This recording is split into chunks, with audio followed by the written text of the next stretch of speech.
Good morning class 7 बच्चों। आज का टॉपिक है हमारा सर्वनाम। हम सर्वनाम के बारे में समझेंगे। रोहन के पिता खेत में हल चला रहे हैं। रोहन की माताजी रोहन के पिताजी के लिए नाश्ता लेकर आई हैं। रोहन की माताजी के साथ रोहन का छोटा भाई भी आया है। अब रोहन और रोहन के पिताजी, रोहन का भाई और रोहन की माताजी एक साथ बैठकर खाना खाएंगे।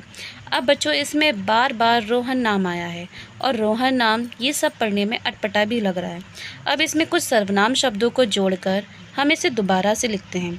रोहन के पिताजी खेत में हल चला रहे हैं। उसकी माताजी उसके पिताजी के लिए नाश्ता लेकर आई हैं। उसकी माताजी के साथ उसका छोटा भाई मोहन भी आया है। अब वह और उसके पिताजी, माताजी और उसका छोटा भाई बैठकर साथ में खाना खाएंगे। अब बच्चों, इसमें जो उसकी, उसके, उसकी माँ, उसका छोटा भाई, ये सब शब्द जो आए हैं वह सर्वनाम हैं। संज्ञा के स्थान पर प्रयोग किए जाने वाले शब्दों को सर्वनाम कहते हैं।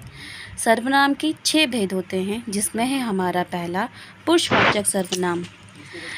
जो सर्वनाम शब्द बोलने वाले, सुनने वाले तथा अन्य व्यक्ति के लिए प्रयोग किए जाते हैं, जैसे कि बोलने वाला वक्ता, सुनने वाला श्रोता और अन्य व्यक्ति जिसके बारे में बात की जाती है। इसमें वह शब्द आते हैं जैसे कि मैं पढ़ने जा रहा हूँ, तुम कहाँ रहते हो, वह पढ़ रहा है। दूसरा है हमारा निश्चयवाचक सर्वनाम।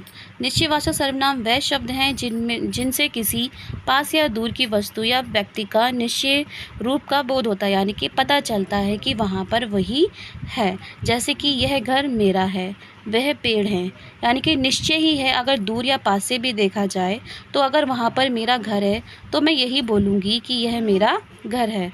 दूसरा है अनिश्चयवाचक सर्वनाम। अनिश्चयवाचक सर्वनाम वह सर्वनाम शब्द जिससे किसी निश्चित व्यक्ति या वस्तु का बोध नहीं होता, यानी कि इसमें पता नहीं चल पाता कि वहाँ पर कौन है और क्या है।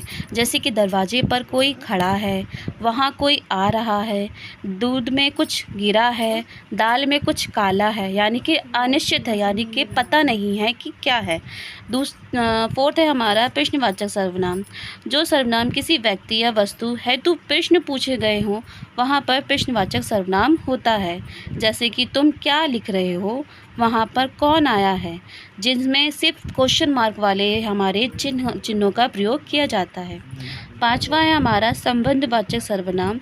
वे सर्वनाम शब्द जिससे परस्पर संबंधों का बोध होता है, यानी कि जब दो वाक्य आपस में जुड़कर एक वाक्य बनाते हैं। जैसे कि जो पढ़ेगा वो पास होगा, जिसकी लाठी उसकी भैंस, जो जैसा करेगा वो वैसा भरेगा।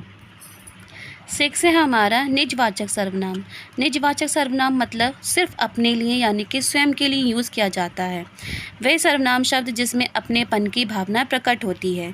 गोपी अपना खेत जोत रहा है, मैं अपने कपड़े खुद धो लूँगा या मैं अपने कपड़े स्वयं धो लूँगा। जहाँ पर खुद अपने लिए यूज़ किया जाता है वहाँ पर निजवाचक सर्वनाम होता है। धन्यवाद।